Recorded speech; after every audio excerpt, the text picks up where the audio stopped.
Sementara itu pemirsa, terkait dengan kasus kepabeanan yang juga sempat heboh, yaitu penerapan bea masuk sepatu dari luar negeri yang lebih mahal daripada harga.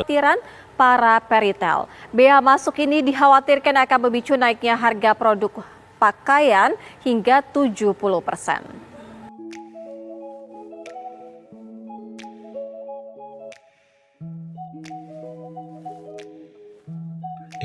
Tahu nggak?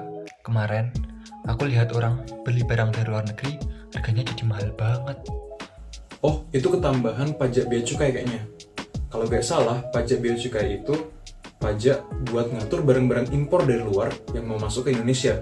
Jadi, produk-produk lokal Indonesia nggak bakal kalah saing sama produk luar yang diimpor ke Indonesia.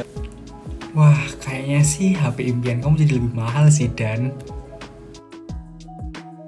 Lihat nih, gadgetku udah sampai di Indonesia, tapi katanya ada biaya tambahan yang harus dibayarkan. Katanya kena bea. Nah, itu dia, Dan. Barang yang diimpor dari luar negeri dan dimasukkan ke Indonesia, itu bakal kena pajak. Namanya pajak bea. Nah, jadi semua barang, maupun itu barang elektronik, atau pakaian, atau barang lainnya, itu bakal kena pajak yang tadi dinamakan pajak bea itu. Wah, itu mah nggak cuma murah, ya istilahnya ada bonus ekstranya yaitu bea cukai. Mau nggak mau sih kamu harus nyiapin dana ekstranya sih, Dan. Oke, jadi sebenarnya bea itu apa sih? Jadi, bea itu adalah pajak yang dikenakan untuk barang-barang yang mau masuk atau keluar dari negara. Jadi, barang-barang kayak gadget, atau pakaian, atau makanan tertentu, itu wajib bayar bea saat mau masuk ke Indonesia. Nah, kalau cukai itu beda lagi sih, Dan itu tuh pajak yang dikenakan untuk barang-barang tertentu nih. Contohnya kayak rokok, alkohol, terus ada minuman keras. Nah, kalau misalnya barang-barang itu beredar di masyarakat terlalu banyak, bakal bahaya sih. Oh, jadi kalau gadget ini dari luar negeri, aku kena bea. Tapi kalau rokok dan alkohol kena cukai ya? Nah, betul, Dan. Jadi, banyak barang yang kena bea dan cukai. Misalnya kayak yang aku bilang tadi, ada barang elektronik, habis itu ada barang-barang mewah, ada pakaian impor, bahkan tembakau dan alkohol, itu juga perlu dikenai bea dan cukai. Karena barang-barang tersebut itu perlu dikontrol jumlahnya yang masuk ke Indonesia untuk melindungi barang-barang lokal yang ada di Indonesia. Gitu, Dan.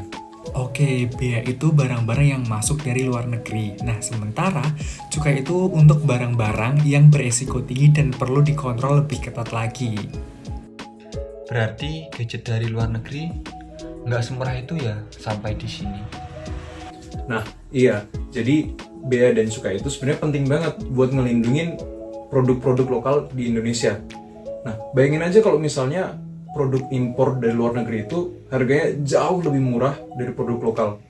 Kan orang-orang bakal lebih milih produk dari luar negeri, produk impor. Nah, terus itu bakal berpotensi buat ngegulung produk-produk lokal Indonesia. Produk lokal jadi gak laku. Nah, itu dia. Kalau misalnya barang-barang dari luar negeri nggak dilindungi dengan bea, maka bisa jadi barang-barang kita dari dalam negeri bakal kalah murah dengan barang-barang dari luar negeri. Walah, sebenarnya bea cukai ini untuk menjaga keseimbangan pasar dan supaya produk lokal kita tetap memiliki daya saing. Tapi guys, aku sempat baca-baca nih, ternyata penerapan bea dan cukai di Indonesia itu masih sering bikin ribet. Kadang barang impor yang kita beli malah kena bea tambahan yang nggak jelas dan prosesnya juga lama banget. Iya juga sih, beberapa orang yang beli barang dari luar negeri kadang tuh sering dapat masalah kayak barang pas udah nyampe itu nggak sesuai kategori, atau barangnya itu dikenai biaya-biaya nggak terduga. Nah, bener banget tuh kayak beberapa kasus di mana seharusnya itu kan masuk ke barang kebutuhan pribadi, malah dikomersialkan. Jatuhnya itu nanti biayanya jauh lebih mahal. Ya, itu sering buat kecewa juga sih sama orang-orang Indonesia. Nah itu, karena ada pengawasan yang kadang kurang ketat di lapangan, jadi barang-barang yang harusnya bebas bea malah dipungut biaya tambahan. Tapi menurutku yang penting tuh transparansi dan kejelasan dalam proses bea dan cukai. Jadi orang-orang tuh tahu apa yang diharapkan dan gak bakal ada biaya-biaya yang nggak terduga kayak tadi itu. Nah iya itu, kalau misalnya diatur jadi jauh lebih baik, pasti nggak akan ada kesalahan atau kebingungan lagi sih terkait bea dan cukai. Oke, coba bayangin kalau barang impor bisa masuk tanpa bea. Nah, tentu aja pasar kita bakal kebanjiran sama barang-barang impor yang murah meriah. Dan barang lokal kita bisa kalah dong.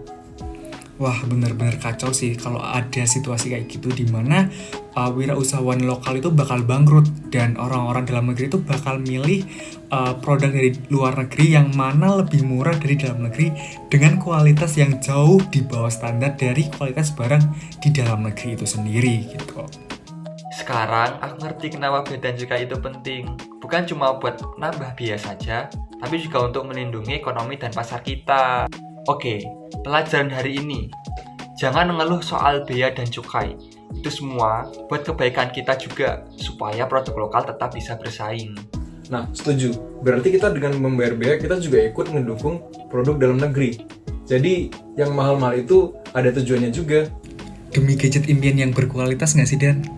Kalau misalnya nggak ada bea sih ya nanti bisa jadi banyak banget gadget dari luar negeri masuk ke dalam negeri dengan kualitas yang nggak sepadan dengan harganya gitu. Coba kalian bayangin deh kalau misalnya bea dan cukai itu nggak ada. Produk dalam negeri atau produk lokal itu bakal hilang dan tanpa pengaturan produk luar negeri itu bakal mendominasi dengan harga yang jauh lebih murah di Indonesia gitu. Nggak cuma itu, pasar kita juga jadi nggak terkontrol. Dan jadi lebih banyak barang berbahaya yang masuk. Sekarang aku mengerti, ternyata bea dan cukai itu sangat penting buat menjaga ekonomi kita ya.